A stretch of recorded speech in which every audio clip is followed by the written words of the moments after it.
No, we're starting it now. I'm gonna give it over to I'm gonna give it over to the host. Mm.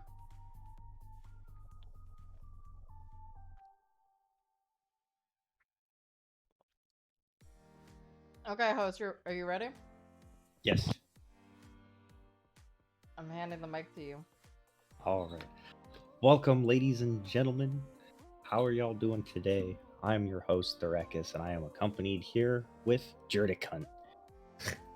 We are going to be That's talking me. about Star Wars Episode 1 today. How you doing today? I am doing pretty good, sir. How are you today?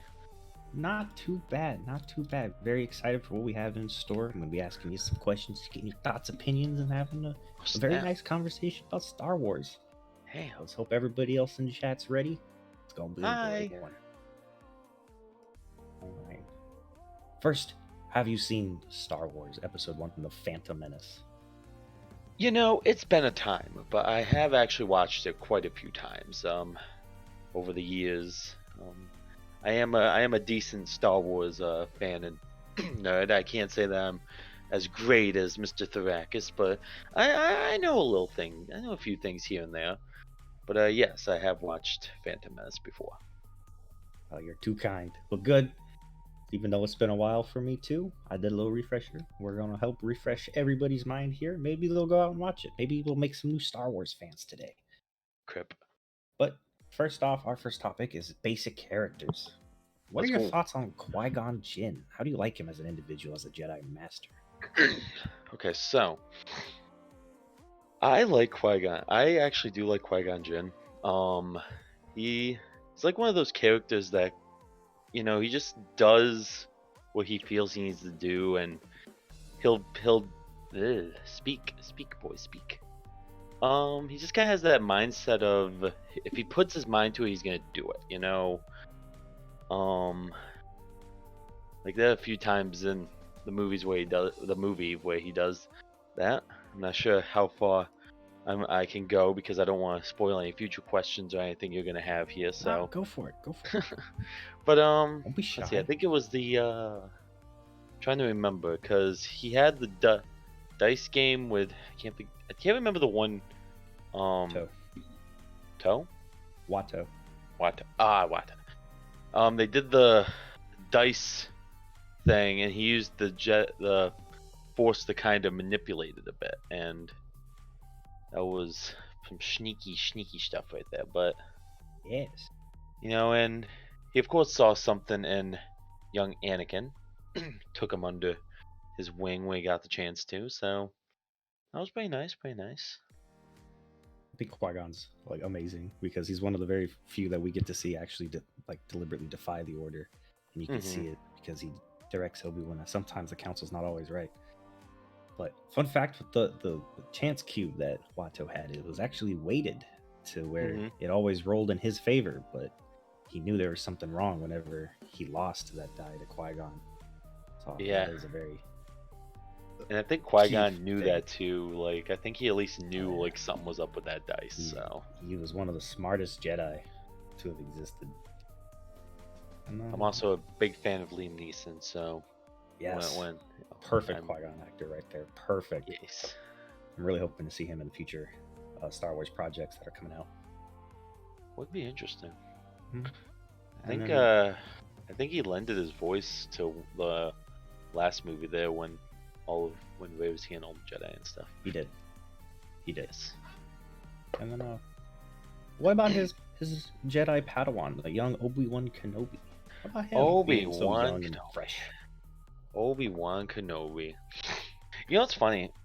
Watching like New Hope and stuff, and you see like the old Obi-Wan, and then you go to like the first movie and stuff, and it's like here's this young teenage Obi-Wan. There's just young little Padawan, and you just think this guy's gonna end up growing up to be like, this big deal, this big guy, and it's like at first he kind of, what's the word I'm thinking of? He doesn't really have what he has later on in like the later movies, like he's kind of Undeveloped.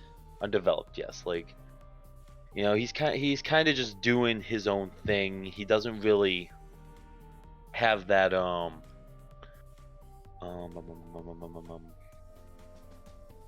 can't think of words today. Oh my god. I think the rain Can't either.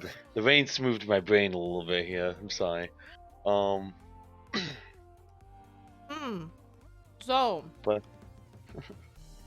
while CJ's thinking, Austin, can you do who's your daddy in like a Darth Vader voice or your demonic voice? oh my god. Oh my god. Who's your daddy? Who's your daddy? Who's your daddy? Love you, been a naughty boy. Who's your daddy, Therakas?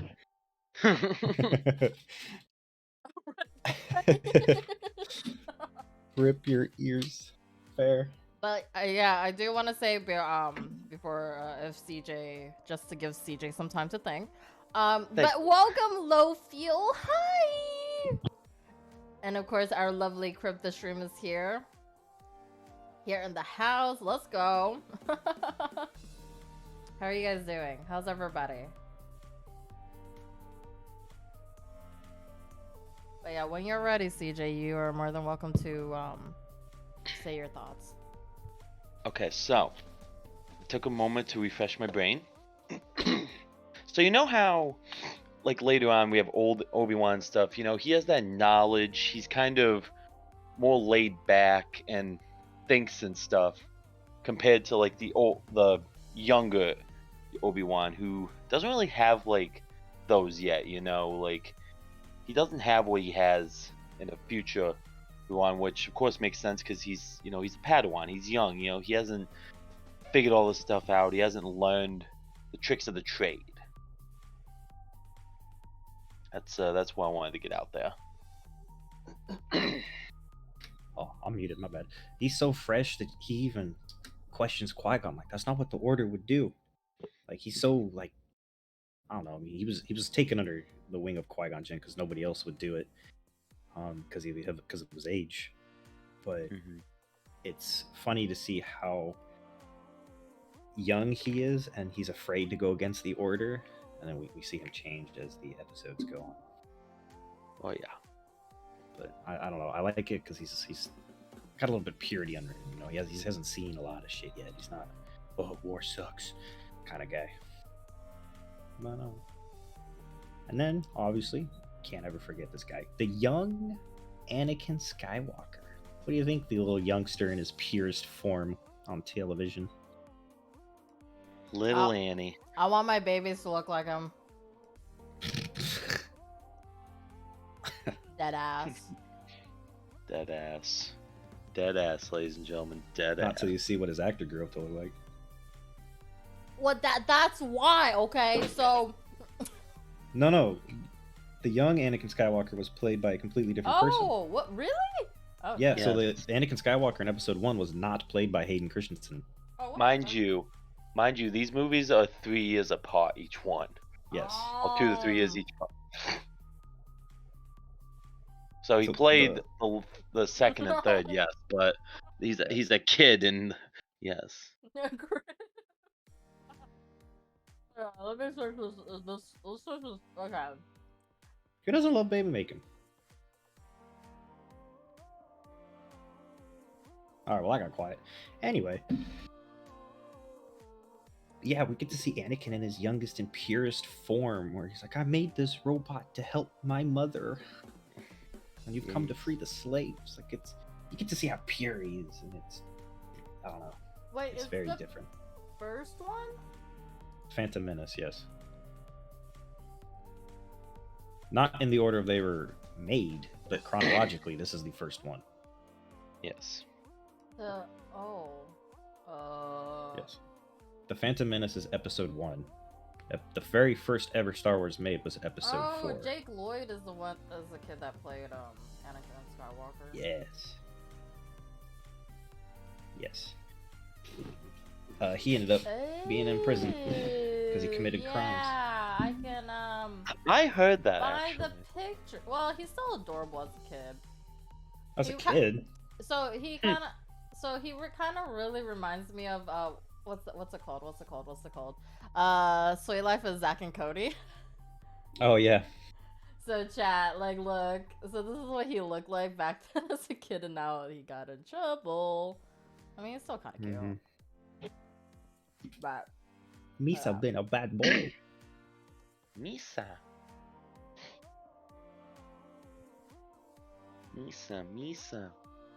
I just love how innocent Anakin is in this entire movie. Like this whole entire movie, he's just this innocent little boy who's just trying to do everybody right. You know, he made a droid for his mom. He wants to free the slaves. I mean, he's so innocent that when he was told to stay in the cockpit, he took his cockpit, he went into his cockpit and then flew around the jet and, you know, completed the mission by accident. I mean, he stayed in the cockpit. But What more do you want from him? after that, what about his future wife, Adme?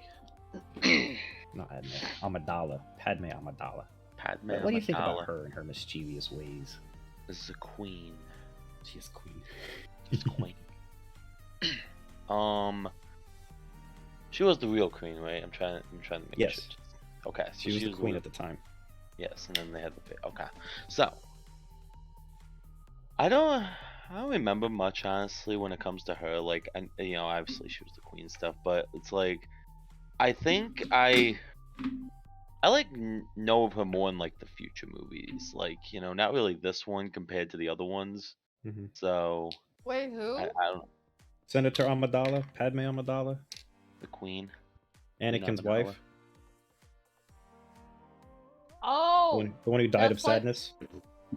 no, when she was like, wait, she was a queen even when she was a kid. Wait, what the fuck? So in episode she was a 1, she teen. was the queen.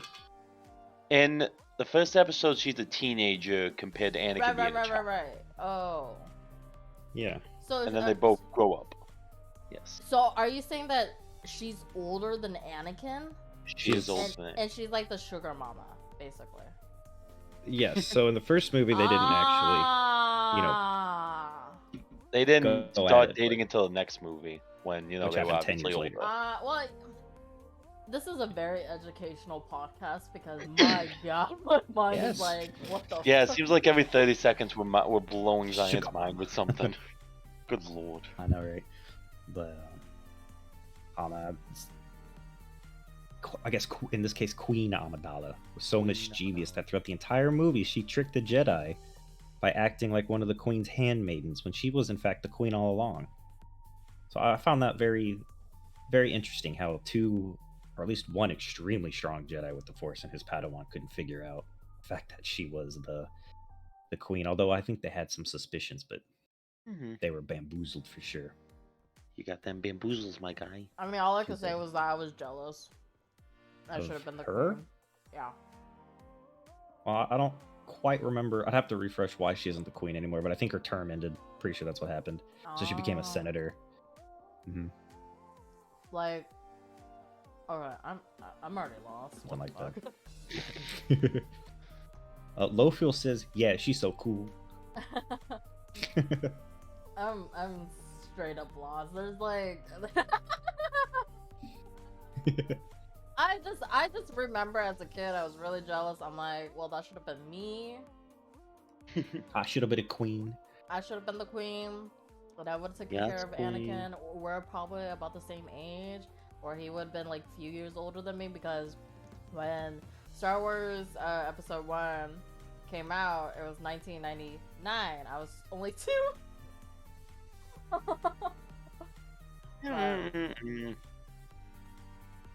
Oh shit! Fuck! I was like 2. Then oh my god! Yeah, I don't even remember brief. Yeah, Anakin likes the MILFs a little bit, the older style. Well, shucks. You can't be a MILF if you don't have a child. I'm just saying, you could make her a MILF. I mean, He did. I was gonna. Too bad she didn't last long after it, but you know, it's Yeah. I don't know. I lost my train of thought. But yeah, she was of legal age in the first episode, but Anakin was only 10 years old. So him hitting on her was like, okay, you can settle down, little man. He was like, Go back to oh, Troy. you're She's so a fucking cute. queen. Like, oh, you're so cute. Oh. And then, you know, the next character, the biggest suspenseful part of the movie. What do you think of in this time, Darth Maul? What about our horned friend? So, as many may or may not know, Darth Maul is one of my favorite Sith Lords. One of my favorite bad boys. Love his fucking lightsaber to death. Love this man. I love like the design too, like the design and colors and everything. For like, he's kind of made to like resemble like a boogeyman almost. Like, literally supposed to be like this spawn of evil, and just, you know, he doesn't talk. Well, in the movie he doesn't really talk, but I know in like the animated films and animated whatevers he does and stuff, but in the movie it's like he's just this dark, like silent figure, and the dark colors, like the red, and especially the eyes and everything, and the horns. It's like, it's so intimidating. He just looks like an evil boogeyman that could just get you just right there. Like, I love this man. I like he's a very ominous part of him. Mm-hmm. But I mean, his entire race is like just generations and generations upon warriors and warriors. That's right. Like, most hardcore warriors there are. Lofiel says, yes, very good made character. Very agree equals evil. Like, Darth Maul really was like one of the few like great things about the prequels. I know not a lot of people like the prequels, but you know, Maul definitely was one of the best parts. Mm-hmm. Very, very much so. He's one of my favorites too. Unfortunately, the Emperor, well, I guess Darth Sidious, because he's not the Emperor yet, but Darth Sidious didn't like Maul all that much. He's not a fan of dual lightsabers, the double-bladed lightsabers. I fucking love those dual-bladed lightsabers. So he used him more of an assassin instead of an actual Sith. But that unfortunately wasn't really good for him due to his short screen time that we got to see. But yeah. Oh, Jar Jar. Oh, bless Jar Jar. What do you think of Jar Jar? Oh my god, you know, not a lot of people like Jar Jar. Jar Jar is basically he was created just to kind of be that like comedic effect and everything. It's like, a lot of people find him annoying and everything, but you know, Jar Jar's Jar Jar. You gotta, you know, you can't say you don't like the guy. You want to strangle him, but you know, I always loved the that theory that he was behind like he was the true mastermind behind everything. Yeah. Like, in all reality, Jar Jar was the evil one. Misa protect you, Annie. Like, I've always enjoyed that theory that Jar Jar is basically just been playing and being the true puppeteer in all this. Yeah, it's very interesting, the whole fan theory about that. A lot of people just go because of his eyes and he's acting dumb and playing stupid, but the way that he went through the battle or whatnot, it gave a lot of people the whole fact that, wow, maybe he's more interested in what he appears to be in the movies. But I never really believed in it personally. I don't think he was a Sith in any form. I haven't paid enough attention to the other Gungans' eyes, but I do believe that his are the only one that are yellow. So maybe, yeah. And it's so like, I guess it can make wasn't sense. until like, I'm trying to remember, because I know they never killed him in the movies, but wasn't it like an episode or something, that they like had him killed or something? I don't remember. They didn't have him killed, but from what I can recall, one of the last scenes we have of Jar Jar Binks is whenever he was in the because I know he never the died. discussion chamber. Yeah. And he voted that, or he spoke out in front of everybody that we give supreme rule over to Chancellor Palpatine so that he can make the executive decision about the war or whatnot. So that's one of the reasons people think he was a Sith, because he helped give everybody the vote to vote for Palpatine to become a supreme ruler or supreme chancellor, whatever it is. I And still that's what swear made there was him like a turn the comic or Republic into something Empire. that showed him dying or whatever. I don't know. I haven't seen it if he has, but Well, that's the I'll have last to scene look I at can that. recall of him chronologically. But he played a really big part in the movie because he brought the Jedi to the Gungan city down low, and he brought them together with the Nabooans. Dun, dun, dun, dun, dun. But on to our second topic, the Sith. We answered one of the questions already, but change it up a little bit. Whenever you first saw Maul, if you can remember from the very first time when you were but a wee lad, when you saw Maul and the doors opening and then the ominous music starts, what were your first thoughts? Never have seen a character like him before in any Star Wars. What were your thoughts? Oh man, when I first saw Maul, let's see, I don't remember how old I was when I watched the prequel, but like with the robes and stuff and him kind of just showing who he was, like I was honestly like very curious, like I was curious and interested in him. Like you're used to like the masked Vader, you're used to like all these other characters, but then you just have Maul. Like, you know, he's different from all the rest of them.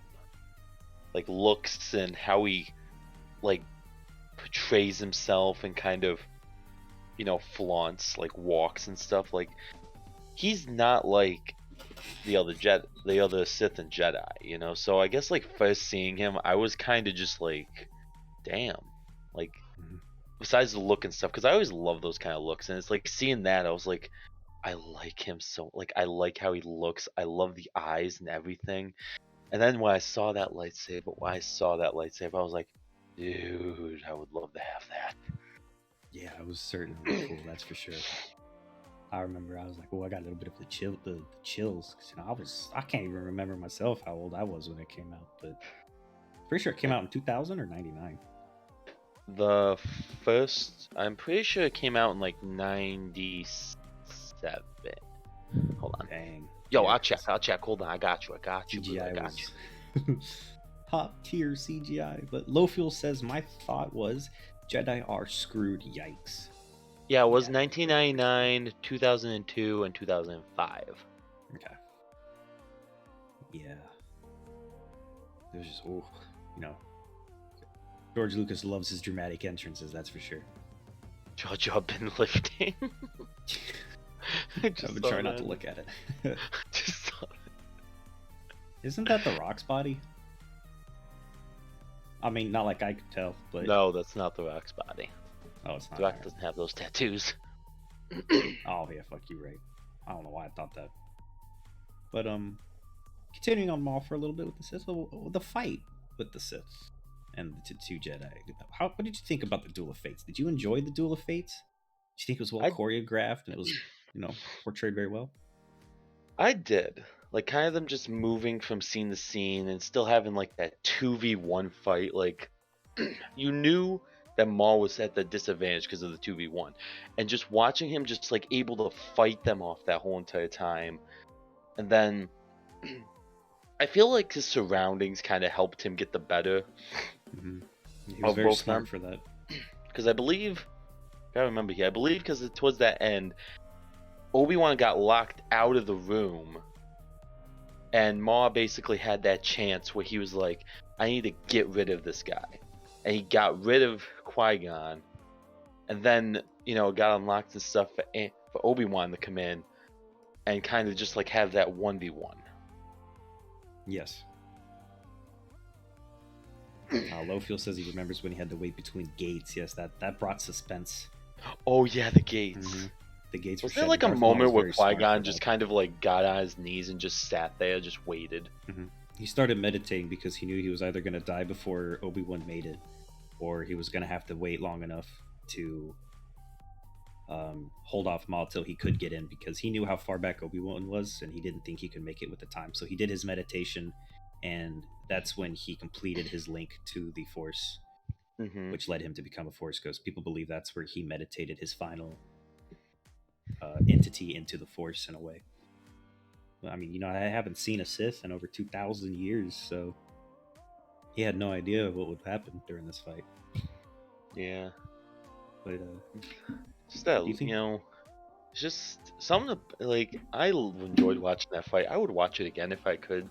I mean, I can, but still. Yeah, But like, you too. just watching that, because usually it's funny too, because it's like usually it's the heroes that are outnumbered. It's always like the hero that's outnumbered, and so actually seeing this whole entire fight where it's a 1v2. Maul has, his dual saber, while these two have just normal lightsabers. And then using the environment and stuff, and then having that chance to just fight Qui-Gon. Like, that right there was just great. Mm-hmm. Yeah, it was nice to see how the Sith were still just as powerful, even being in hiding for so long. Yes, sir. Oh my...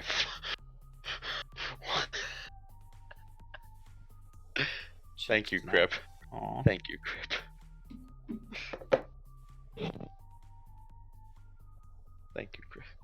You think Qui-Gon should have died? I think honestly Qui-Gon should have died, because I feel that is what that's what got Obi-Wan to really. I gotta stop looking at this.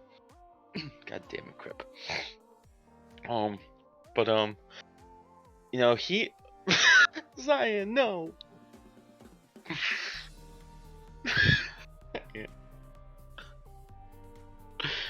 I'm sorry, that fucking picture. I don't get to see it, so I don't know what's going on. It's on Zion changed their profile pic. Oh, god damn it. Oh my god. I can't. No, but I feel like he should have died, because that's kind of what became Obi-Wan's turning point. Kind of realizing Zion. I don't know why that's so goddamn funny. I don't know why I love it. It really was the Duel of Fates, because before this fight, even Qui-Gon, Obi-Wan, and Anakin were in the Jedi Council chambers, and they were talking about making him a Padawan for Qui-Gon. Qui-Gon wanted to take him under his wing, but he already had a Padawan of Obi-Wan. So once he died, and Obi-Wan killed Maul, that is what gave Obi-Wan the rank of Jedi Master. Because there's very few things to become qualified to become a Master, and killing a Sith is an automatic, you become a Master.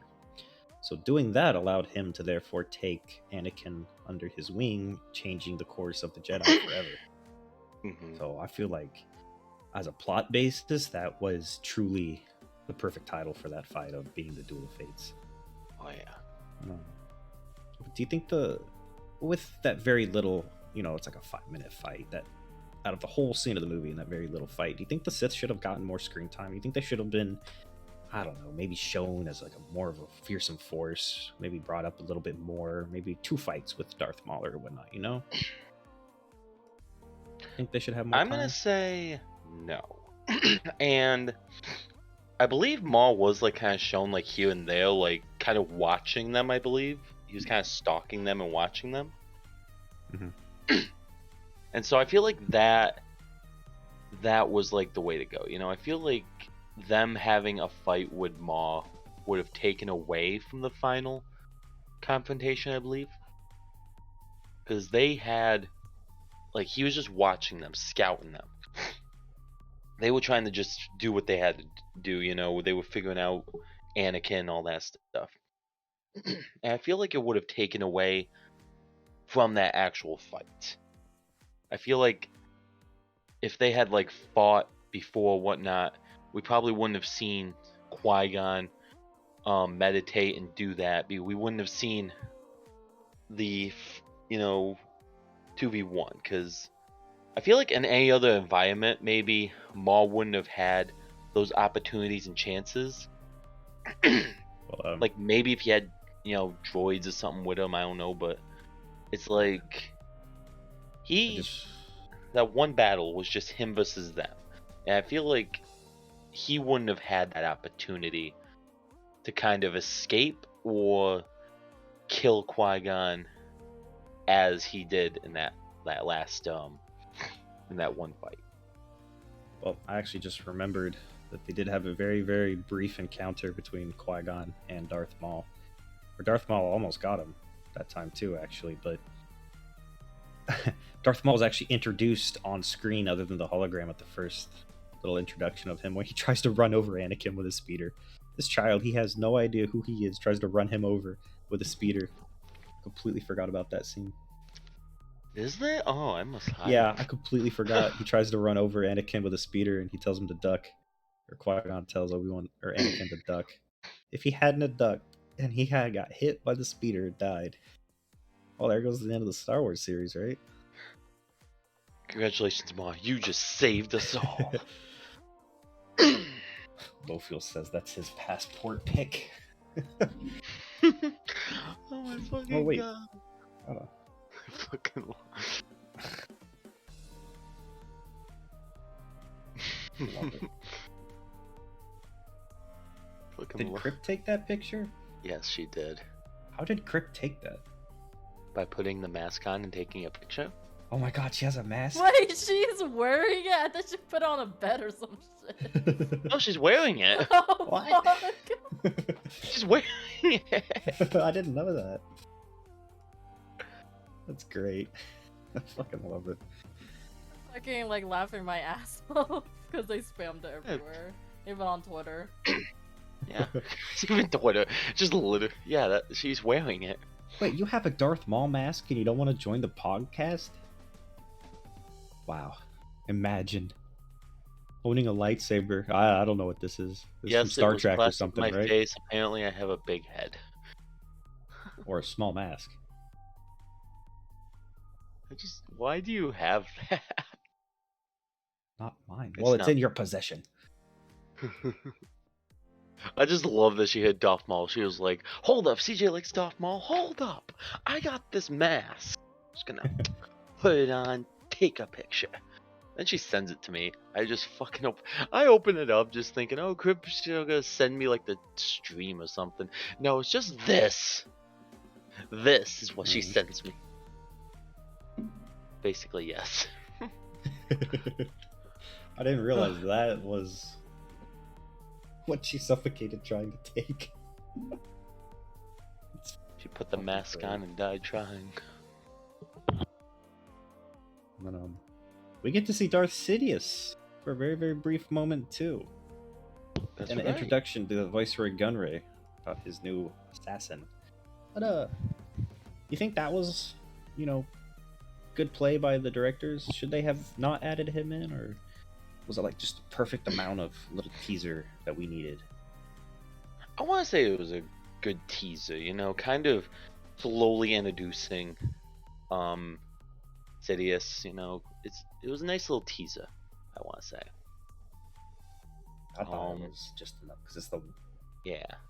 I think it's the only time we see him. I could not recall another time we saw him, but that's the only time we ever saw Darth Sidious. But, Maybe once or twice, I don't know. Yeah, I can't really. It's been a while since I've seen the movie, so, I watched a funny recap. Oh, Lord. But I've been excited for this next topic because it's one of my favorite scenes in all of Star Wars. Is pod racing. Pod racing. Ooh, everybody loves pod racing, right? Excuse me, but, I fucking hate pod. No, I'm kidding. Wait, what topic are we? Pod racing. Pod That's racing. the last topic? No. Oh, I skipped one. Yeah. Okay, that's not the last topic though. Our next topic actually is the Gungans versus the droids. Gun, gun. So, we got to hear your thoughts of Jar Jar, but what were your thoughts about his character story arc? How do you think he helped the Jedi, or how do you find how he helped very useful, or as a key point to the whole storyline? Oh, let's see. I gotta kind of remember now. I gotta go back to that movie. So I know at some point in that there was kind of like that war and stuff, I believe, between them. Trying to. God. I don't remember. I'm honestly, it's like when it comes to Jar Jar and like a lot of that, there's like some things I don't remember, like some things I barely like remember, so it's like trying to. I feel I like the kind of concept they had in there, like his kind versus the droids are kind of introducing things. Yeah, because this is the first time we ever got to see the droids. Mhm. But we got so much time with Jar Jar, it's like unnecessary in some way. But with the battle of the Gungans and the droids, we see a little bit before that of how he's trying to negotiate with the Gungans to help the Naboos and all that. Wasn't that when they went underwater? Yes, they were under the water in like Yes. little bubble homes. I kind of remember that. I love the part where he's just standing there and the guards are around him and one guard just tases him for no reason. It's like, God damn it, Georgia. And he's like, how rude. He's just standing there and they tase him. Like, Didn't he have like a debt to him or something? Because I feel like I swear I remember like the guy didn't like Jar Jar. Yeah, he got banned. He got banished. And they said that if he came back, they were going to kill him. Well, good thing he came back with Jedi. Mm-hmm. Yeah, I can't remember what he did, but he caused a lot of problems or something like that. And then he came back stating with the Jedi that there's going to be a mass war and that they need their help, or the whole Naboo would be under the Separatist control. But I mean, that's one of the pretty much not the only, but like the biggest point that Jar Jar was needed for the movie, pretty much. He was too clumsy. That actually makes sense. Yeah, he was way too clumsy. But I mean, not only that, it's like without him helping the Naboo help or become reunited with the Gungans, because those are the two biggest races on that planet, and they both hated each other for, I don't know, centuries. They finally ended the Centuries War and they came together to fight the droids. But when we first saw the droids and we saw the ships land and we saw the tank carriers open up and we got to see the droids fall out of their housing units and onto the ground all unison, pull out their firearms. What did you think of that when you first saw the droids prepare for battle? Like when they were coming out of the ships, the transports. Mm-hmm. I honestly liked kind of how they had them so compact, so they had like multiples in there, and bringing them onto the battlefield and stuff. By the way, do you want to know what my favorite droid is? What's your favorite droid? The Droidica. The Droidica. The roly-poly? Yes, I fucking love it. I don't know. It's like, I think it's like the rolling and the shields and stuff, but just kind of being like, moving turns that can also be shields and stuff. Like, they don't have a lot of weakness unless they're moving or they don't have that shield. Because if they have that shield, you're basically fucked. You are. Especially once they start boom boom boom boom boom boom going bear. Because only large munitions can penetrate it or physically go through it if it's not a blaster form. Mm-hmm. So like, ion tanks or whatnot, they can shoot and blow up the droid. But if you roll a grenade under it, like we see in one of the movies, you can get them that way. But that's like precise rolling and stuff that I know only a Jedi did. But so whenever I play like Battlefront or freaking Lego, I would always just be rolling around. I wouldn't even pay attention to the game sometimes. I just roll around. I like the super battle droid. I like the ominous armor they have with the one-arm cannon. Like, it's just, I don't know, I really like it. And then watch out for those wrist rockets. Watch out for those wrist rockets! But Battlefront, those lines and stuff. Watch out for those wrist rockets! But we saw the droids prepare for battle. What about the Gungans fighting off the droids? What did you think about their weaponry using the animals and those shields with those big blue balls? The big blue balls. I like the shields and I like the usage of the animals. I don't remember necessarily the blue balls and other things, but I do somewhat remember the shields. And, because I know they had like the giant blue dome shield, I believe, right? Yes. Okay. They had a couple. I have to keep going to Austin here for confirmation because I don't remember. It's like I, remember some things over others.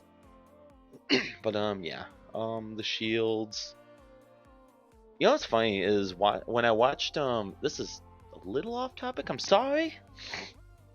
When I watched like Endgame and stuff, and like they had that for Wakanda, it kind of reminded me a little bit of it actually, because you know they have the giant dome, and they're basically just waiting to fight, and they like you know it's about to happen, it's about to go down. They're gonna go through that dome, and once they do, we're gonna kick their ass.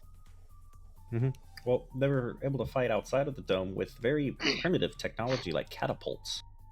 Yes, yes. It was very, very interesting how such a old-fashioned primitive race, very old race, uses such primitive technology against these droids. I thought the catapults were pretty cool, but Low Fuel asks, or he asked that they're made of some kind of mass energy, right? I can't give an exact description of what they were, but essentially, yes. Where if they move at a fast enough velocity, or if there's a big enough impact on them, they will blow up. But essentially, it turns them into like an EMP almost. I don't know how to really describe it, but if you just drop it hard enough, it'll go off. It really only affects droids primarily, but it can stun people. You know, not to the extent of technology or equipment, but pretty much a ball of energy. Although I don't know much about them. Misa ready to kick a droid's ass. Well, he did kick a droid's ass. Whenever he kicked it ass, his foot got stuck, and then he was using the droid to kick the droid on the ground and shoot. But yeah, I think I don't know. It was very interesting, but they lost. They lost the fight, unfortunately. Yes. So if the droid control ship had not fallen, what do you think would have happened to the planet? I honestly couldn't tell you because I honestly don't remember when it comes to that. So I honestly could not tell you. All right, all good. I don't even know how to answer that myself too, because at that point we never really saw how the droids handled prisoners. I know later on in the Clone Wars we see that they really don't take prisoners, but at the same time it was more of a diplomatic type of fight, and I don't know. It's interesting how they would have done it, because they fought off the droids, and Naboo really didn't do it. They weren't there for that fight, which is really odd. Because I don't think a single Nabooian, whatever you want to call them, were in that fight, which is very odd. Very odd. No, I didn't think the Gungans would really stand much of a chance, honestly. I mean, yeah. I mean, you're talking, you know, droid, like advanced droids and stuff, and shields and all that, and then you have, you know, just these guys that have spears and shields and stuff. Yeah, they never advanced. Yeah. So it's like they you know, they fought well and stuff, but in the end it was kind of like you knew the droids, you know, you wanted one side to win, but you kind of knew the droids might win, you know. Mm-hmm. Yeah, but these were 2-1 droids. Like, these were the first ever droids we ever got to see that were all used under a central computer, which was that ship. So I don't know, they're kind of more mindless. So if they had gone across the other more advanced droids that we see throughout the series, then oh wow, they would have been fucked. Because super battle droids didn't even exist then. Maybe they did. I don't remember. I don't remember either. Yeah, I don't think there were super battle droids yet. But imagine if they had droidekas that would just roll in after that ship and then just get up behind their shields and then turn their shields on. Oh, they would have been fucked. Oh yeah, I think I'm pretty sure they couldn't have the shields up when they were shooting either. Like, I'm pretty sure they... No, they can shoot through them. They just can't have them when they roll. Oh yeah, because we have Obi-Wan and Qui-Gon trying to bust into the chambers where Viceroy Gunray is, and 2 or 3 droidekas come rolling up behind them, so they turn around and start shooting at the Jedi, but they pop their shields up, and then they go into the never again seen speed run or force run, which, God, that CGI was awful. So anyway, I just started blasting and...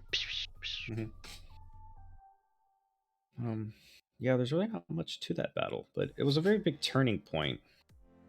some ways than other, because if they hadn't have been there to defend the droids or to hold them off long enough, then they I don't know, it's not like a special force, but the Naboo's wouldn't be able to go in and recapture the throne room without that army being held off by the Gungans. So they played a vital part, though in an unethical manner, I suppose, because they're not warriors at that level. But now, for what might be anticipated, though slightly spoiled, pod racing. Oh man, you got me excited for this, Austin. Let me tell you. What is pod racing? Let me tell you. What is pod racing, Austin? Well, I asked you that. Oh, so picture barren wasteland as a desert. You have, it's not even really a track. You're basically just going through the actual terrain, and you're in a pod. It's like custom made, like little fancy futuristic race cars. The thing about it too was, you either like were good enough to like race through all this, or you basically died. Like there was no, middle to any of this. Like you were basically racing with your life on the line. Because you make one wrong move and you were dead. That thing was gonna blow up, or something was gonna happen. It was like speed racer, the speeders in the future movies. There, like, you had to basically know what you were doing, because as soon as you hit something, as soon as you made that wrong move, boom, you were dead. You were gone. Like that was the risk, basically. Like that wasn't like normal racing where it's like, oh, if you hit something, you have a chance to survive, or if something happens, it can be fixed. Now you basically died. You either lived and you were able to actually finish and live your life, or boom, you die.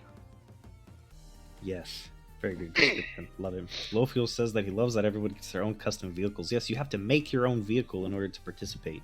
You cannot buy them because pod racing is illegal. It is highly illegal. And it is taken on many other planets as well, but it was very illegal. But at the very beginning of the pod racing introduction in the whole series is that we meet Anakin, right? We got to see his young shipbuilding skills and him tinkering away. Do you think this was a good foreshadow to his abilities as a mechanic? Yes, sir. Because it definitely shows you Anakin knows like a thing or two. He was young. Even though he's like this young, poor kid, him and his mom just getting by and being slaves, basically. It's like, this man, he learned stuff. He knew how to do stuff. He learned how to do things. And it kind of just showed how Anakin, like, this young Anakin worked. He knew things. He learned all this by himself. Did he learn by himself? I don't know. Maybe his mom helped. Pretty much, yes. Yeah, but like, basically he just kind of taught himself. He knew what he was doing. That bastard. No, yeah, I really like it because in his slaving, he helped Watto in his the spare droid shop, part stop. So on his spare time of obviously being a slave for Watto, when he would work, he got to use some of the skills that he learned from that into his pod racer, which is really neat. But during the movie, it was mentioned that no human can partake in the pod racing due to how fast that they went. And I know Lowfield says he loves the speed. Well, apparently it was so fast that humans don't have the reaction time to properly, race through some of the terrains. And the fact that he's able to do it, how do you think that foreshadowed some stuff? I think it definitely kind of showed that there was something special to Anakin. Like, somehow he was able to just do all this, despite, what you just said about not having the reaction time and stuff. There was something special about Anakin. And you don't really, realize that until, after the fact. I might keep giving repetitive, I swear. But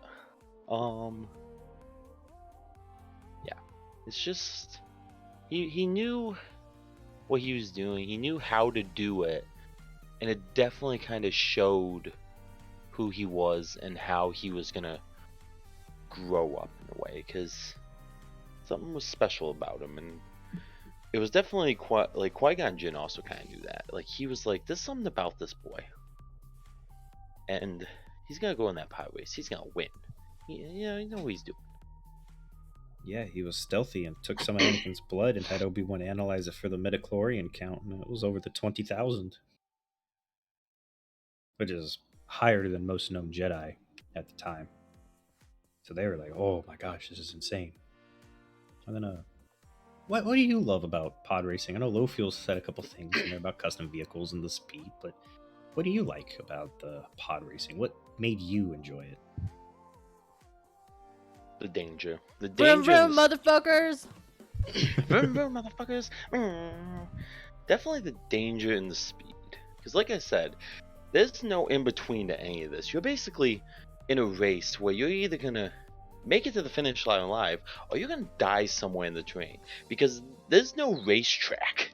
It's just the terrain. It's just you versus the planet. Like, you're going through canyons, you're going through caves, you're going over holes and past like dangerous animals or whatever. Like, it's you against everything.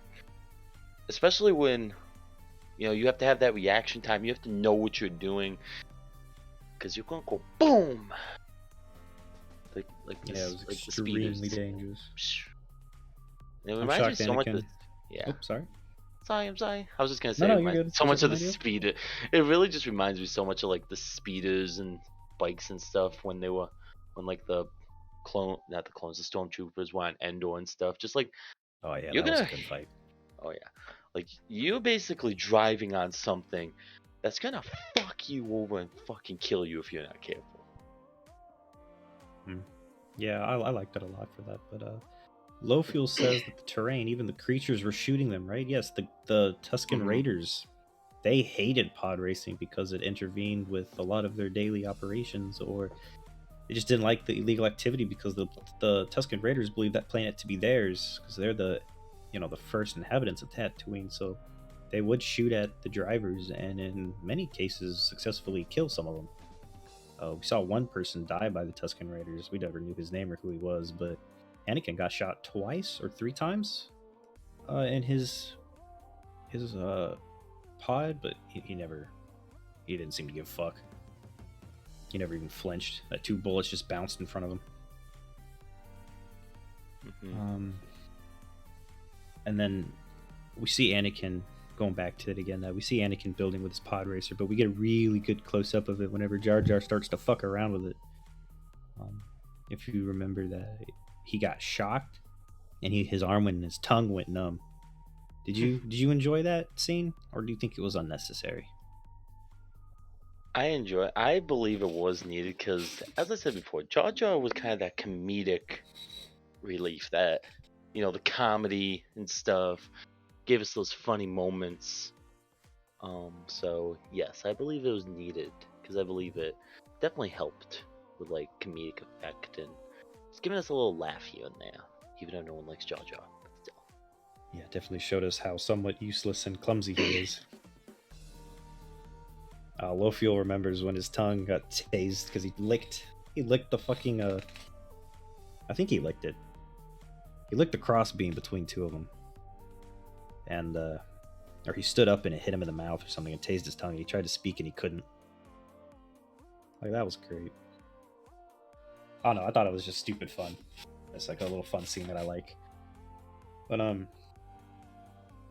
going back to the actual race, there's a very key point of the fight where Skubulba ends up fucking with his pod racer before and during the race, and we see that Anakin's left engine fails. We go through the next few seconds watching Anakin divert power from his right engine to his left engine on a fly. Like, he cooled his left engine down, he stopped it from burning, and he's managed to keep it turning on just enough to maintain his speed. and he's also therefore at the same time opening channels and converting one energy from one pod all the way over to the other pod, and he does this all on a fly. Do you think this is another foreshadow or to his extreme piloting skills that we get to see later in the future?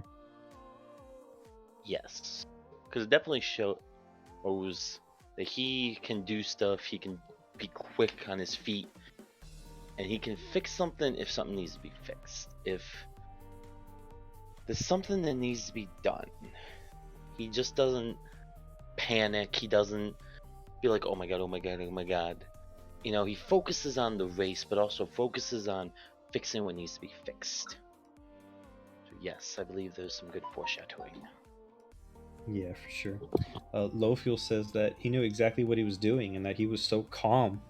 And like, it's really impressive when you sit and think about it, because this 10-year-old boy going at ludicrous speed is having to pretty much, if he doesn't get his engine powered back up within a certain amount of time before its backup fails, he's dead.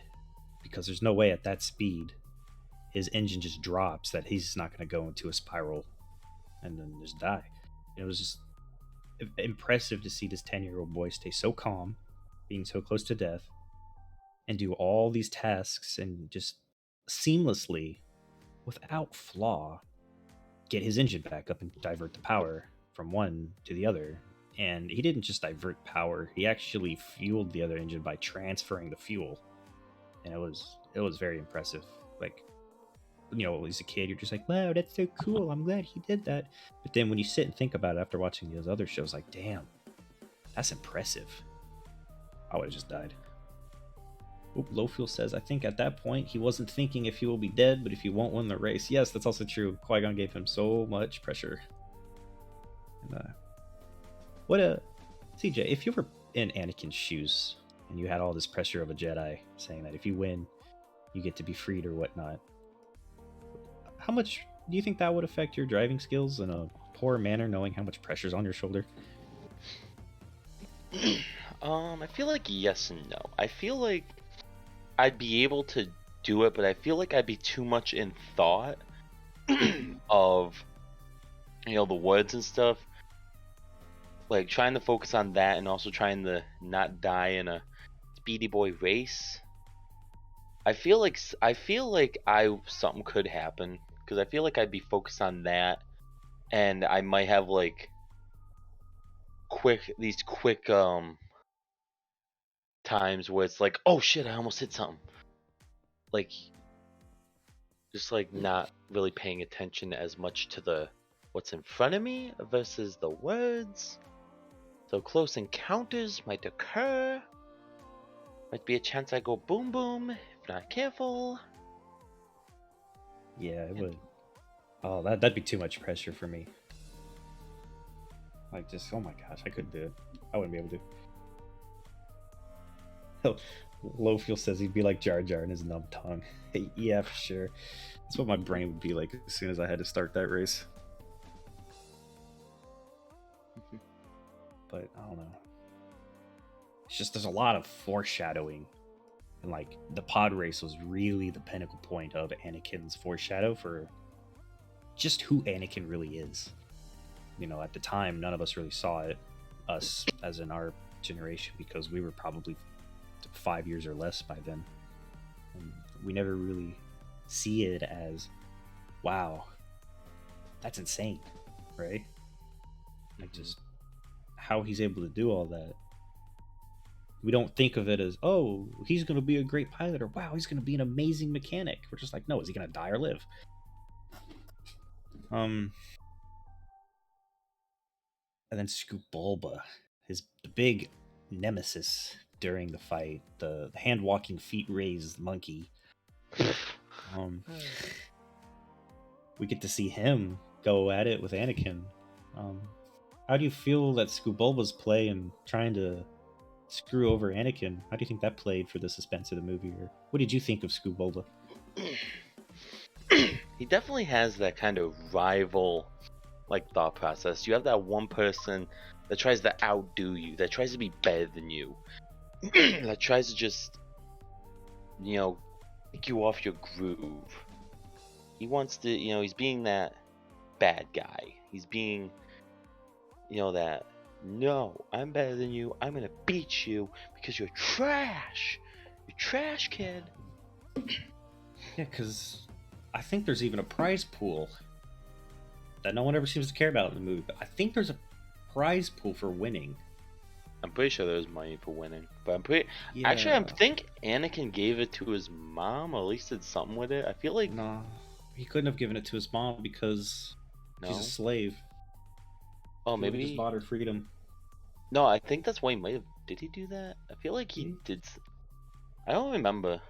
Like I know there was money. I don't remember what he did. I feel Yeah, like because he even talks about buying a ship to get off his planet and buying their freedom. Yeah, I feel like he might have done the freedom, maybe. Oh, the prize pool went to Watto because the deal was is if Anakin wins, he gets the prize money and Anakin gets to go free. That's what it was. So that no matter what, Watto won by, yes, I guess losing a slave. Boo-hoo, we hate slaves. And then, but he still gets that prize pool, which is enough to buy more than one slave, I suppose. I don't know. Because Anakin was going to buy 2 freedoms, and that's a lot of money. Yeah, that's what happened. Yeah. Oh, I forgot about that. Oh, that's right. Lofiel's correct that if he lost, that the Naboo ship would go to Watto as well. Oh yeah, because Yeah, Qui-Gon. because that's what Yeah, the die was Qui-Gon about. betted. Yes. Yeah. Look at that. Lofiel should have been in the podcast. Damn it. I get Lofiel in the next one. Seems very knowledgeable on Star Wars, actually. Damn, we should have gotten Like this Lofiel, man. you love Star Wars? Are you a Star Wars connoisseur? You should probably like got a guest pool going or something awesome. You've been like, yo, who else is here? I couldn't What we figure it got? out. I was overwhelmed. I was like, where do I put it in the chat? I don't know where to type it up. And it's just like, okay. I gave up. No lie, I did. But yeah, I completely forgot about the prize pool money because I was just sitting here talking about it, thinking like, why are the other people even racing if it's for Anakin's freedom? And I'm just like, oh yeah, there's money. Yeah, it's like I knew about the money. I forgot about like where it went to and why though. Like Look at that. I feel like I remember the Qui-Gon betting the jet, but other than that, it was Yeah, because that's when Watto threw the dice, and I think it was, what was it?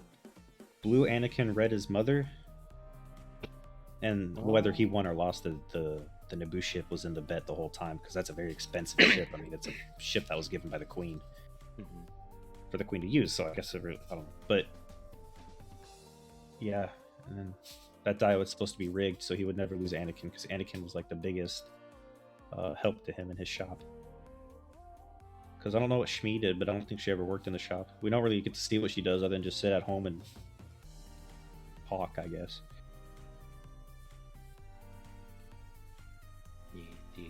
But yeah, I think that's it. That's it with pod racing. I don't want to beat a dead horse too much. I mean, it was very nice to see Screwbulba get defeated and die.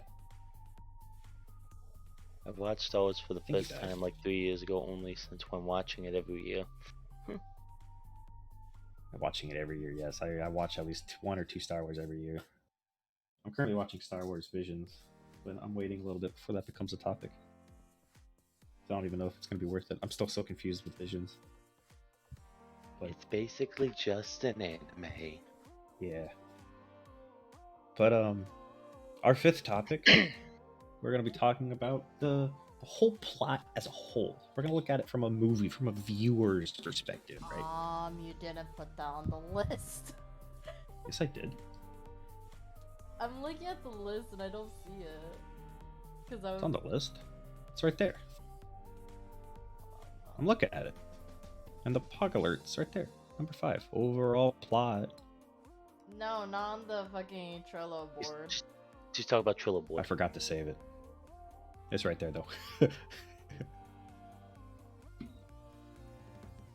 Who's I a can VIP vouch for this announcer? man. Yes, I'm pretty oh my sure I gosh. saw it in Discord. I can vouch for this man. It was in Discord. I did forget to hit save on Trello, so she is correct. Shame on me. Get the fuzzy cuffs out. I've been bad. Oh, I'll get But, the fuzzy cups off. Don't you worry. You know, one thing I did forget to mention about the pod racing that Lofuel brought up a big point was the VIP was the announcer. He was hilarious. I love that guy. Is it two-headed? I don't even know what the hell he is. We never know anything about him except that he announces stuff. It's like, ooh, that has got to hurt. That's got to hurt. Ooh, fun fact. You know the stadium where the pod racing started in, right? What was that? You know the massive stadium where all the people are sitting and watching them take off in the beginning of the race whenever they go through the 3-lap system where the laps begin and end? You know that was all done with like colored Q-tips? The people were just colored Q-tip tips? I did not, no. Yeah, it was a very small like model. I know they did that a lot with the like original like 3. They had like little models and stuff of everything. Yeah. I did not know that. Completely forgot about that. I don't know, I found that very fascinating because you never notice it during the movie. And then you can go back and look at it and you'll see it. If you go back and watch it after that, you'll definitely see it. I kind of want to do that now. I kind of want to go back and look at that. I'll be like, yo, what's that stadium? Think about Jabba. Yeah, Jabba the Hutt was there. All he did was spit ahead of whatever that creature was he ate onto the gong, which started the race. But that's really all the key points that Jabba the Hutt gets to be played in. It's the only time you see him. Yeah, he didn't do anything else. But Alright, now on to the 5th topic, the overall plot. The whole scheme, the whole wide picture. Do you think the movie was too much of a political game and not enough action? Or was it just right? Do you love the movie? Did you think it was good? Or should it have more action-packed scenes into it? Or did it have too many? Or what are your thoughts? Oh, man. I like the movie. But I don't know. I don't really think there was a lot of political aspect in it. Like, with some parts, yeah, but I feel like, it had a little more action than it did political. It wasn't like, the whole time they were doing things like on behalf of thing like that. Yeah, because the whole point of the movie, other than Anakin's freedom, was the Trade Federation going over Naboo because they didn't like the taxes that were implemented, and it was really just a whole game of getting Naboo free from the Trade Federation. That's like the biggest plot of the movie, so I don't really quite get it personally, but I'm definitely interested to see what you think about it. Like, you've got the pod racing, and then a little bit of the fight with Maul, and like other than that, there's a lot of political points that they're trying to achieve. So I don't know. I feel like there may be a little bit more action. I wish we had like a whole series just exclusively pod racing. Like, take out Anakin, take out all the major guys that we know, just strict pod racing. Like, that'd be great. The audience and the audience has to be like Q-tips and stuff. They can't be real. And then if you were to pick a specific pinnacle point, I mean, obviously, other than the Darth Maul scene, what was your best or favorite moment of that entire movie? Let me think.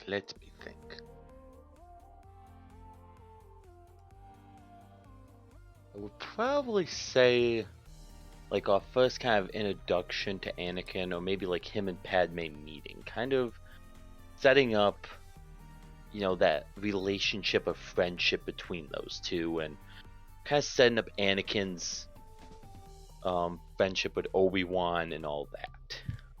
I feel like that would definitely be a good moment right there, a top favorite moment. Yeah, I do enjoy that. What about you, Austin? What was my favorite point? Yeah, what was your favorite point? I don't know. I really get a kick whenever Jar Jar fucks with his pod racing. Sorry, Austin. I don't mean to turn the tables on you, but that's the question. No. It's all right. But wow, I didn't expect to actually answer this. So, other than the comedic part of Jar Jar getting fucked over by the pod racer, I think my favorite point It's would. been a pleasure. Oh my gosh! I hope you didn't What? hear that. Siri It's been a pleasure. What are you Jerdy. doing, Austin? joining into the podcast. I don't even know. I didn't say anything to her. Austin, you better put that back on the desk right now. Oh, what? Put your hands in the air. Let me see the hands, Austin. Well, I don't even have my camera on right now. Good. Yeah, so I wear my watch on my right hand, and when I just twist my wrist, I hit the button on the side of it, and whatever it happens to pick up, she always answers. It was a pleasure, Austin. No, I didn't do Next shit. time. Quit fucking with me. Next It's time, funny, though. Austin. It's been a real pleasure getting to know you. Oh no. The fucking timing though, right? Oh my god. Siri the droid. But I don't know. I think for me, pod racing. I really enjoyed pod racing. Or even Anakin and the Naboo fighter going through the Central Command ship, not really knowing what the hell he's going on, and then just destroys it. It's like he didn't even mean to do that. He just found a ship and blew up because it was set to autopilot. He just went to the first thing he saw, drove inside of it for some stupid reason, and then decided to just blow it up and then get out. Like, this kid has no idea what the fuck he's doing. He's just like, I'm just gonna blow this bitch up and leave, not knowing that it was the central droid ship. Yeah, Like, fuck that shit. let it be known that Anakin saved the day accidentally. But I don't know, I think pod racing's the best thing. Pod racing's like, I absolutely just fucking love it. I love it so much. To me, that was suspenseful back in the day as a kid. And then the last question I have is, did you enjoy the development of the movie? As in, do you think that leading events all came together and made a very solid film? Because they bounce around every so often between fights, to base fighting, to the droids and the Gungans, and then some of the political aspects with Padme, and the pod race, and they jumped around a bit. But do you think it all kind of came together and made a very solid, well-structured movie?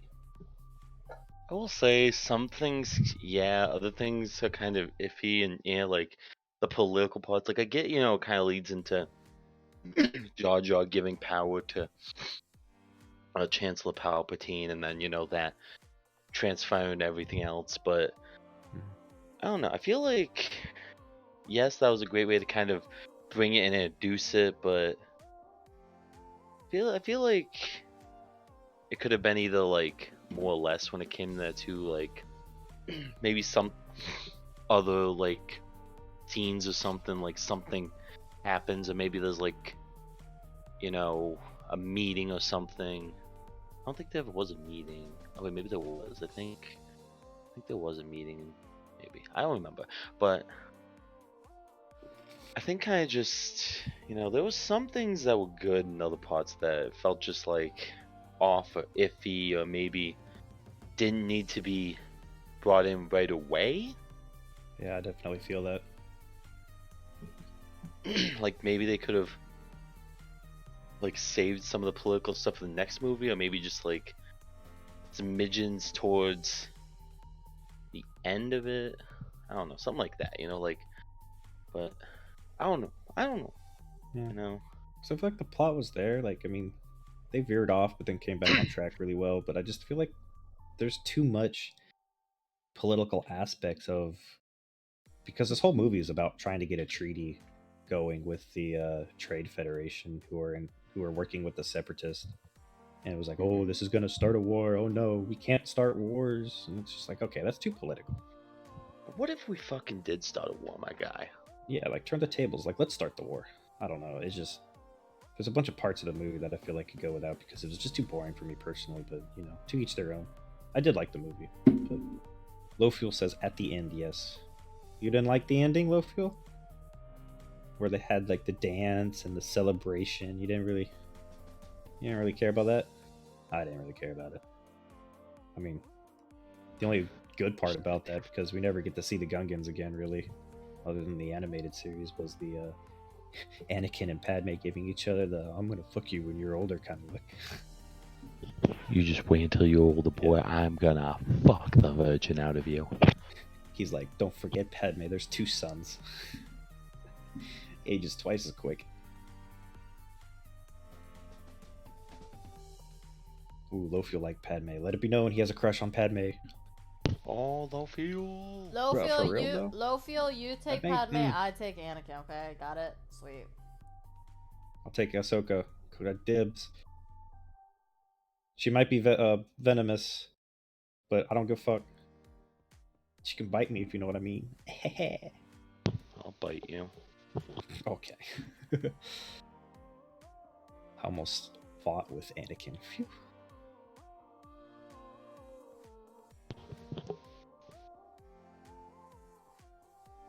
Yeah, everybody knows Z's fictional fantasy stars. Christian Haydenson, Skywalker. But yeah, that's all I had for this podcast. I mean, I will go with the character. Well, I mean, it's mainly the actor that I'm after, not really the character, because when he's the animated series, I wasn't too much of a big fan. But what's his name again? Know the characters I like. Christian Haydenson. Something about that man, I tell you what, he fucking stole my heart.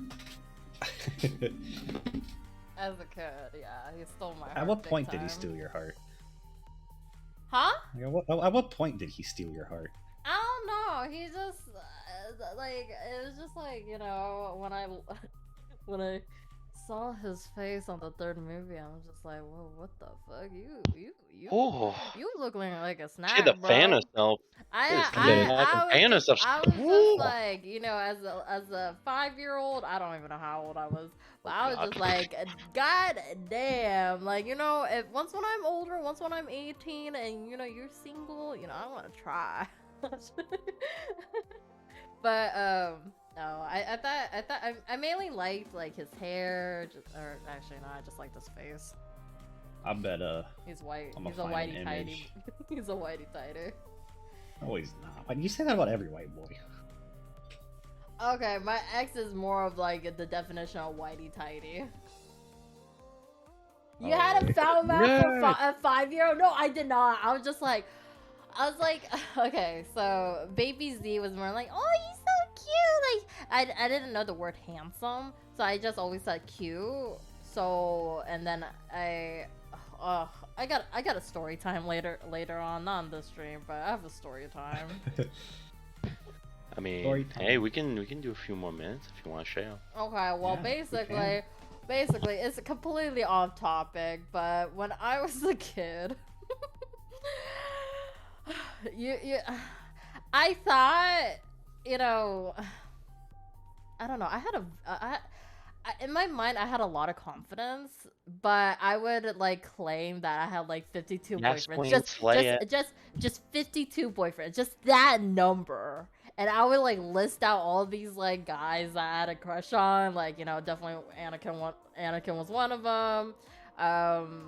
Inuyasha, and I can't really remember on top of my head of all the guys that I have a crush on when I was younger, but like I was hardcore boy crazy when I was younger, and I would just be like, just tell my friends like, yeah, like, you know, I believe that I have 52 boyfriends.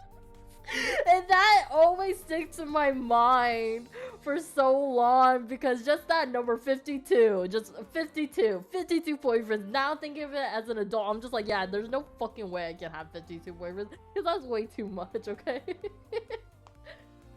Yeah, I don't know who else I had a crush on. I just knew I had a crush on a lot of... Oh, yeah, I had a crush on, like, my neighbor's son. She really liked her neighbor's brother's friend's dog's sister's. And then, like, I had a, like, sounds like a owner's cousin. I remember I had a crush on Xavier. I had a crush on like this kid named Bailey in school. But I was so shy that I can't talk. Literally, I kid you not. Like when I was a kid, I would piss myself if I had to talk to like anybody, like strangers, really. So I had a massive anxiety. So I kept to myself of having an imaginary world where I had 52 boyfriends and I'm the overlord, which, you know, till this day I still think I'm an overlord. But Fair. just that number 52, that number scarred me for a while. Just like as I became like middle school, I'm just like, why well, why 52? Just why? That's just so unrealistic. But that was 5, 6, 7-year-old me. So, but that's my story time. I thought that was hilarious. Hell yeah. Well, we appreciate it. I know I do. Oh man, I have plenty of story times. Especially the things that goes in my mind. New segment. Oh, definitely a new segment. Z story time. Oh, we're gonna talk about dicks today? No. I got another All one. right, let's go. No, not Star the. No. Let What me is- tell you. Star Wars has become dicks. But I remember. So my brothers were more of a my brothers and my dad were more of a Star Wars fan than I am. But I remember my parents buying my brothers like lightsabers, those plastic lightsabers, and okay, so my brothers are just as stupid as today, and they would like use it as like a big dick. So they would be like, oh look, Z, and then they would just like open up the the lightsaber. My Schwartz bigger than yours. And, Look, mine's blue. and they would do like this lightsaber dick fight as a kid. I'm just like, you guys are so like, think of it now. Like, I'm just like, you guys are so fucking young, and at that time I didn't know what was going on. I didn't even know that they had dicks.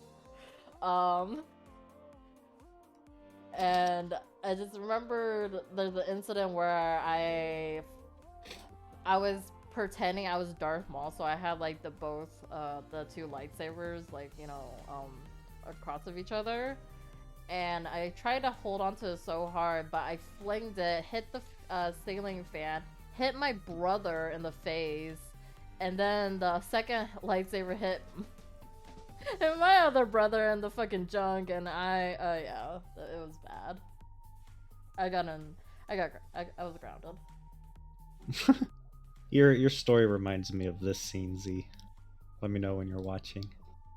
Oh god, yeah, my parents made me watch this. My dad made me watch this, not my mom. Yep. Oh my god, yes. Yes. Yep. Spaceballs. Yep. I think Spaceballs. that's where my brother got it from. Yes. Yeah, I think that's where my brother got it from, and I didn't know. I just watched that, and I was just like horrified because of like how much of a lot of adult jokes, and my dad made me watch it. Usually, my dad was very strict back then, so he wouldn't make me watch stuff like that. But I guess my two brothers had that influence of doing that with their lightsabers. So. It's a great reference that you never understood until you got older. Yep. And then you saw where it came from. Yep. Yeah.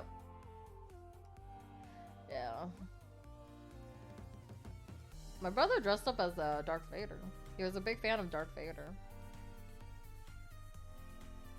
Darth Vader was really, really good. Darth Vader, and I think the fourth episode, he had like 26 minutes of screen time, but it didn't feel like that. Like, his presence in the movie was very small but very impactful. Oh wow, overall?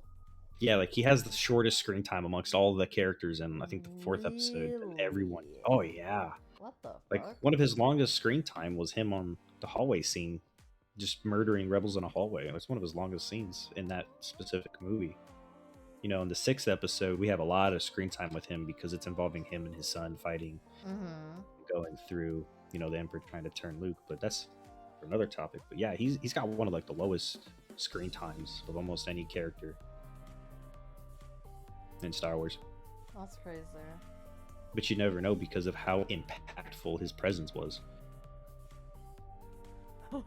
That's actually that actually must have been mind blowing. See, realizing the jokes were grown up. Yeah, I don't know. I feel like this is like with everybody when they were kids, but like when you watch it, you're just like, okay, it's about the visuals. But then once when you grow older and you just watch, rewatch it, it's like, Oh.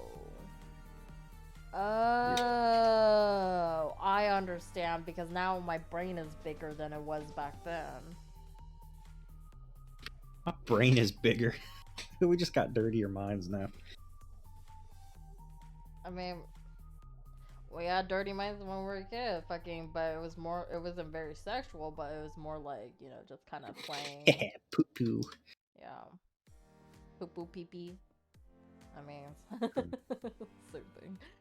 But. That was great. But, yeah, I had a lot of fun talking about Star Wars. It was a very short podcast, but I appreciate everybody coming in and joining with me. CJ, thank you so much. Z, thank you as always. Low Fuel Crib, thank you too so much. I appreciate you guys for joining. And Mercy, and I want to shout out to Mercy that was lurking because I saw him. I saw his name pop up. I don't know if he's still here, but I saw him lurking for like a good 30 or 40 minutes. But yes, yes, your boy was happy to be here. Do you want to say hi? But yeah, if you had fun, don't forget to hit the follow button. If you want to see more, there's Twitter. You can follow us at Musketards or Musketards for Twitter, and on YouTube, when we have funny and good clips or past podcasts that you might want to tune back into at YouTube, Musketards TV. Thank you for doing your mod duties, Crip. Wait, what mod duties were done? I don't know. I was just supervising. She's being a mod. She's supervising Austin. She's doing her modulant duties. Fair. But yeah, next Star Wars is going to be Star Wars Episode 2, Attack of the Clones. So stay tuned for that. And that will happen on October 30th, so day before Halloween. Yes. Griffith's mod of the year, okay, for both these and Musketards streams. True. We gotta save the excitement. Hold it in, buddy. Don't spoil. Save excitement. No. Maybe somebody will watch a movie. No. Hopefully, if I'm not dumb enough, I'll actually prepare a movie night and watch it. Yeah, I think you should definitely do a movie night, especially like a refresher for everybody. Cause yeah, not gonna lie, I completely forgot. Okay, episode 1, I don't remember. Fucking episode 3 though, I still kind of remember. I'll get better at it. I'll keep my shit together. I had some stuff. I guess I don't know. Maybe make excuses, but we'll get some movie nights in. And plus, movie nights are fun. It brings everybody together. To be silent. Well, yeah, but we're all doing the same thing in one sitting. It's like a funeral. We welcome everyone here today for a moment of silence. We're watching the Star Wars Episode 2, Attack of the Clone Wars, or clones. I don't know. Attack of the Clones. Yeah, that was just reading off of Okay, it sounds better if you say Attack of the Clone Wars. There's a key point that's the reason for it's being titled that. Fucking shit. Jeez, Austin. Yes, we do share enjoyment. I do like after movie nights or after we watch like an episode of anime or whatever it is, that whenever it's done, we all unanimously unmute and then we just all fucking like a fangirl about like, Ryan. Oh my god, can you believe when that happened? Oh my god, Bethany, can you believe it? Oh my god. And then some people don't mute because we know that they're wiping tears away or blowing out all the snot that has accumulated in the nostrils. Shut up, you don't need to call me out, my god. I'm not calling you out. You are calling me out. You what do you mean? No, I'm not. You are calling me out. I can cry like a bitch. But who's the one that shows it very, very aggressively in voice chat? Me, okay? So stop calling me out. Okay? Damn, Austin really just be calling this woman out. Like, Jesus fucking Christ. I didn't say shit. Personally attacking her. Didn't say shit. You did say shit. I did. You did, yeah. I'm just saying. All right, I'm a grown man. Yeah, I'm Melon too. And literally walked up to Zion and was like, you know what? I gotta be honest. I honestly get a little bit of a teary eye whenever I watch Anakin and Obi-Wan fight. It's just like I'm watching my whole world die. Okay, I'm gonna cry at the ending. That shit gets me every fucking time as a kid when I rewatched it. That was the only movie I will ever rewatch because, I mean, that was when Anakin was his, his very handsome self. But then the ending was so horrible for me that it destroyed me. It broke my heart. Yeah, it broke my heart too because I grew up with, episode 1, 2, and 3 hitting home for me.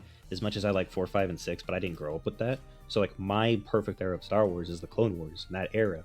So seeing it all fall and crumble in that movie just rips me a new one, I guess. So I do have a question. I know we're going.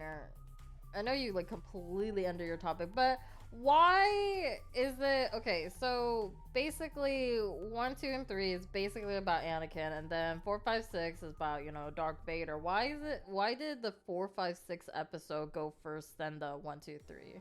Because George Lucas at the time wanted to create a movie about Star Wars, and he likes the 4, 5, and 6 era because at the time all we had to go off were books, so he made it into a movie. Also, the amount of CGI that was required for episode 1, The Phantom Menace, wasn't in the time era. But he also didn't exactly plan for those movies because whenever he made episode 4, he didn't think it would hit the box office like it did. And that's just how it really happened. And then he continued with 5, and then he went with 6, and then it ended. Well, later on, it sparked back up. The fan base was very popular. Everybody loved it. There were, I don't know, a lot of people were talking about it or something. I wasn't even alive for most of this, but he's like, you know what? Let's do it again. So he went back in time chronologically and thought that he should fill in all the plot holes. Because in the 4th movie, you see Obi-Wan Kenobi talking to Luke, like, yes, I was in the Clone Wars. It was a fierce battle or whatnot, and he was a Jedi Master, like Luke's father. Well, he ended up George Lucas wanted to go back and fill in a lot of plot holes, so he created episodes 1, 2, and 3. Whenever Star Wars came out, it was not Star Wars Episode 4, it was just Star Wars A New Hope. Whenever he created The Phantom Menace is whenever he rebranded all the movies in different episodes. So 1, 2, and 3 were essentially him filling in plot holes for 4, 5, and 6. And with the Clone Wars for the younger audience, because people really liked the Clone Wars, so he ended up making the Clone Wars as a TV series animated for the youngsters. And then it's just been snowballing after snowballing after snowballing of more books and comics and lore coming into live actions or TV animated series. So yeah, it's just been snowballing of more plot holes being filled. Like The Mandalorian's a bit of a plot hole filler. There's some stuff in there too. So, even Star Wars Rebels was a big plot hole too. Filler.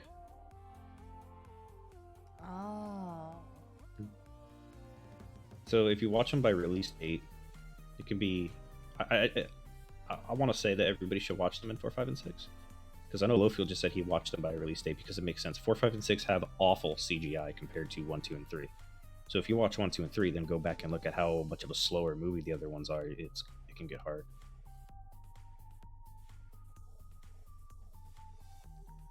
I see.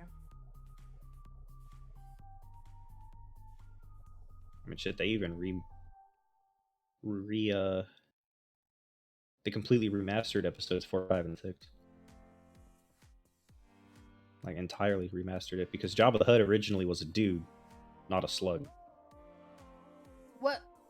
Wait, that ugly dude that, like, sits in Yeah, look, I'll show my screen once I find it, but,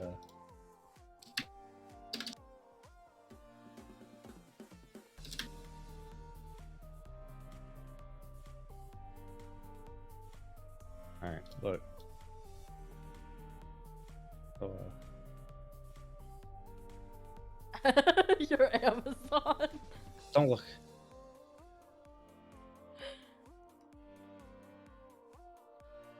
Jabba the Hutt was originally a dude. Oh, what the fuck? Go back. What? Oh, there it is. Yeah, so Then they tried CGI again. Whenever they remodeled it the first time, Jabba looked like this. Oh, and then what the eventually, fuck? Jabba the Hutt looks like what we know now. But this was the first Jabba the Hutt. He was a human.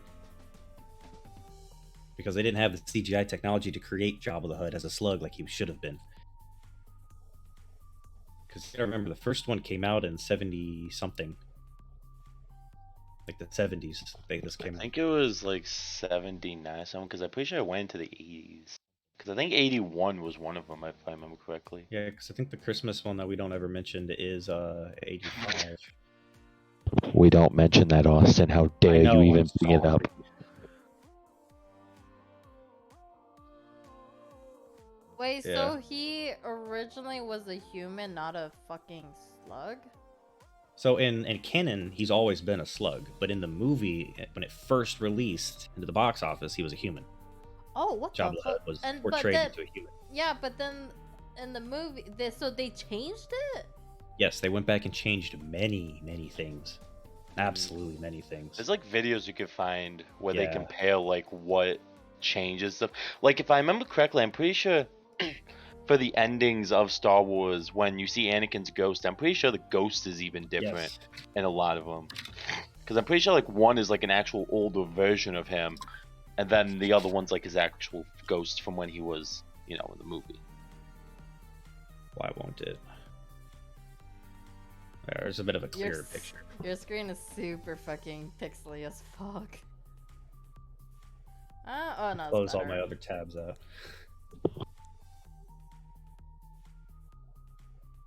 But yeah, like his original Anakin Skywalker was not Christian Haydenson. After they did the third movie, they went back and modeled Christian Haydenson into episode 6. Because this is what he looked like originally, Anakin. Oh, what old the man. fuck? Yeah, that's what he looked like originally. And George Lucas went back and changed it to make it make more sense.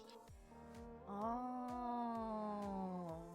Because this Force Ghost right here is the only time we ever actually see air quotes an Anakin Skywalker. Until obviously 2005, when I think in 5 or 6 they changed it. Huh. Yeah, they changed many things. Yeah, that made me cry. That made me cry. It was a good scene. It's one of my favorite scenes. Is the ending. Of the song.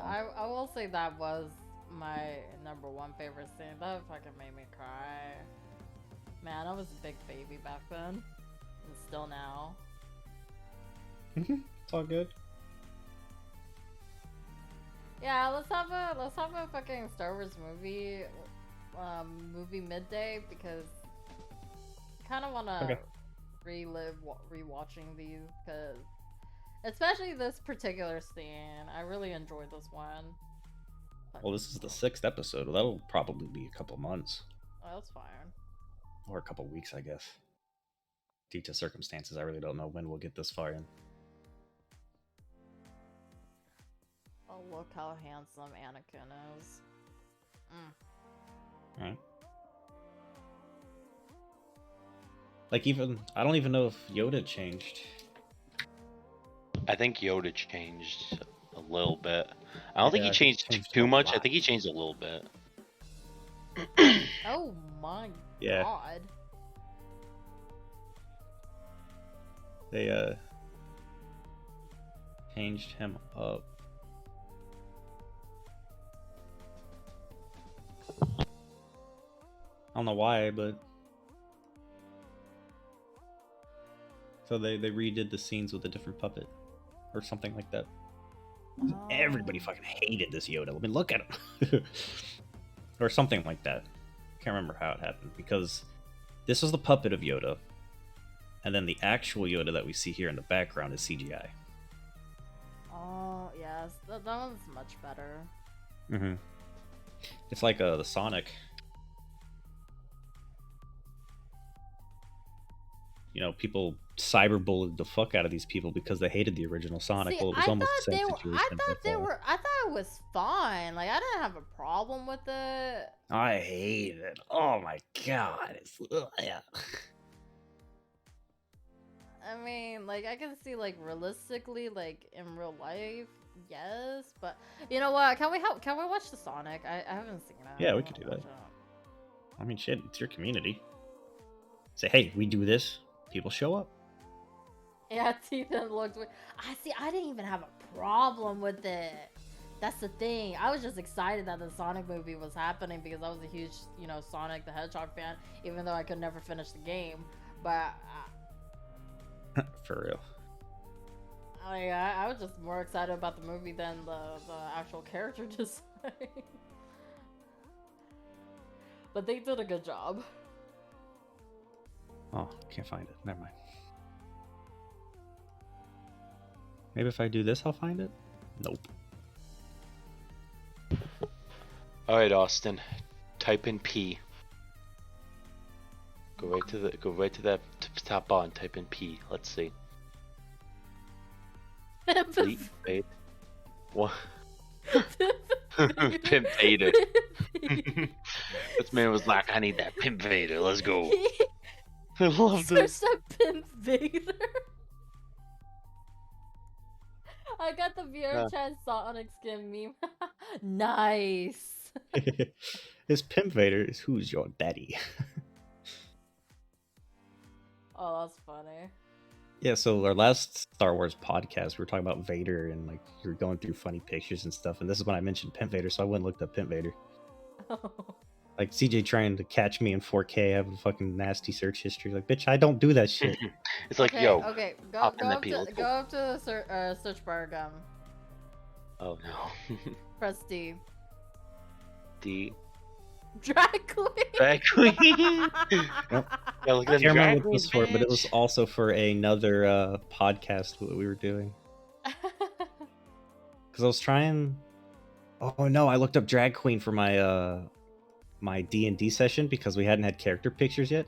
So I was looking for somebody. I think it was something Star. I couldn't remember his name at the time, but I was hoping I would find him in here. Type in drag queen Alyssa Edwards. She's my favorite drag queen out of everyone. So pretty. Knowing it's a dude, I don't want to say that. He's a coach dancer, or whatever. He dances, but yeah, I've always admired Alyssa Edwards for a from very the drag long queens time. that I've seen. This is a very good one. I will say that. But yeah, Pimp Vader. Y'all out here thinking my search history is fucking weird. Press Z. All right. Enter Z. Oh, nothing. Press X. X. H. Here Aw. Type in aw. Let's go. Here is the hall pass me. Here's the hall. See, I used this meme. I can't remember what it was for, but it was in the Zynoxic or the Cluster Chunks server where we were talking about it. And like during one of our meetings, Z, where I wanted to use the hall pass to go to the restroom when I asked. Oh yeah. You remember that now? And I found this one. Type in and Crib aw. left and just came back or something like that. So I sent her this. Wait, type in what? aw. Aw. Wait, That's Alyssa cool. Edwards has a new show, Mm-hmm. or it's one of her older ones. I watched her like YouTube series, but then I kind of stopped. I'm rebranding. You're not really rebranding Supa. You're still Supa, regardless. Type in J. What's a J? Of John. course. Yes, of course. Of course. Look at her. Type in D. I already did that. Oh, did you? Drag. Oh, you did. Type in G. I'm gonna go down the whole fucking alphabet at this point. Girls with makeup. Yeah, because remember, Z, we were having our crazy ass topic at like 3 in the morning about different makeups or whatnot, and I was sharing the screen with you. Oh yeah. Mm-hmm. Okay, this is. And we were talking about how makeup's like a whole other mask. Oh yeah, we're still streaming in the Muscatars. Ladies and gentlemen, boys and girls. You didn't know that? Oh, I feel. Hey, we're almost 2 hours. Ladies and gentlemen, boys and girls. Changing it. No, you're not, Suba. But yes, yes. I don't know what Austin's playing next, but I'm gonna Episode get 2. well, yes, but I'm gonna get a drink while you two finish and talk about whatever else to talk about. I'll be right back. Well, now y'all got a little bit of an insight of what comes into mind at 4 in the morning. Yeah. Oh, don't worry, Austin. I'm gonna ask for that search history later. Go for it.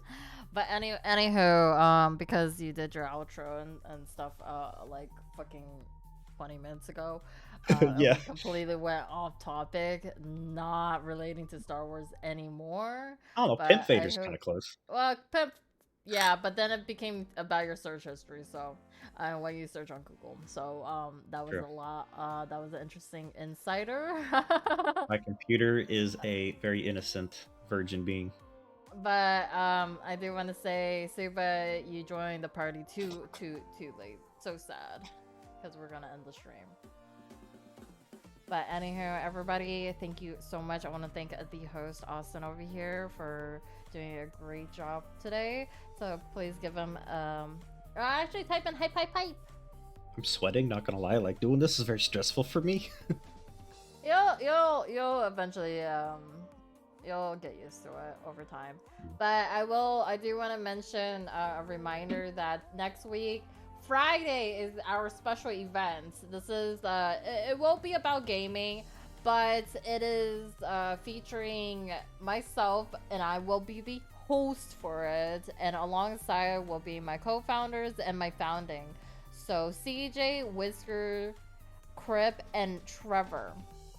They will be joining for next week Friday's podcast, where we'll discuss about basically how we all started this whole Musketeer group and what we see in the future for it, and just a little more introduction for us, just so you know who we are, and that just so you guys know that, like, oh, that's just Whiskers, you know. I just know him.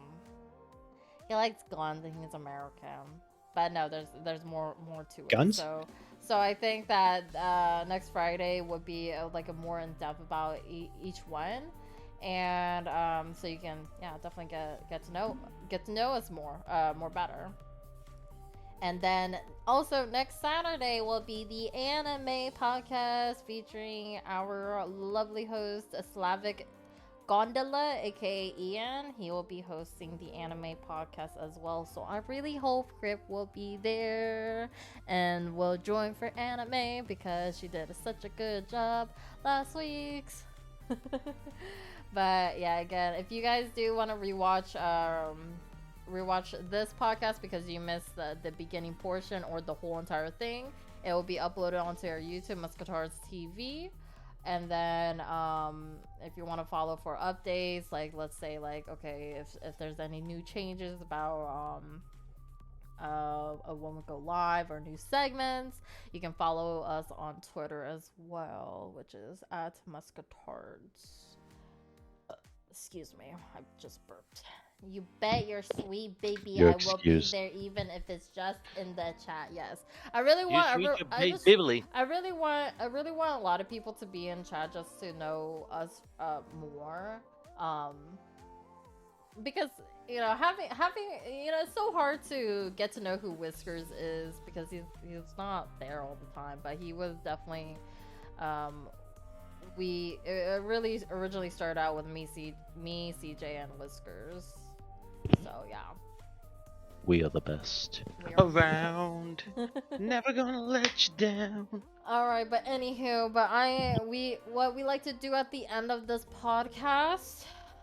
What do we like to do? Take a wild guess, CJ. Oh, I got a question. I got the answer. We go and we take a poop, because we have to just stand up and stretch after sitting down for so long that our bodies are just like, you know what? It's time to take a shit. Okay, so, Austin, do you have another answer than that? We break Taz.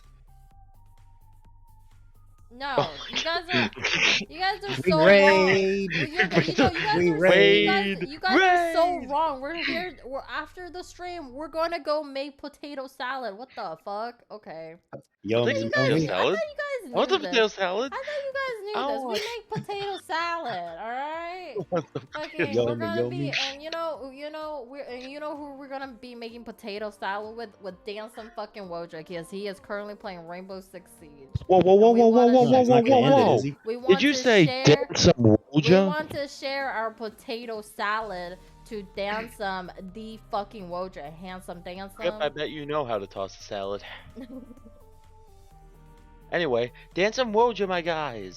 Dansum Let's go. Wojak, you guys better go cheer him on. Say hello. I don't know. Just spam him right. He loves us. He knows who we are. But, I wonder if he'll tell us a secret formula. But tell him we're going to make him a potato salad, okay?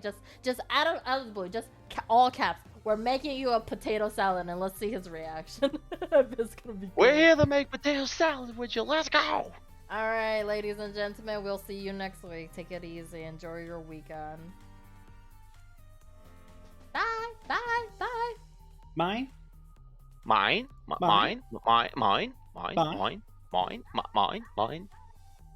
Fuck. And drone. Thank you so much, CJ. Oh my god. Yes.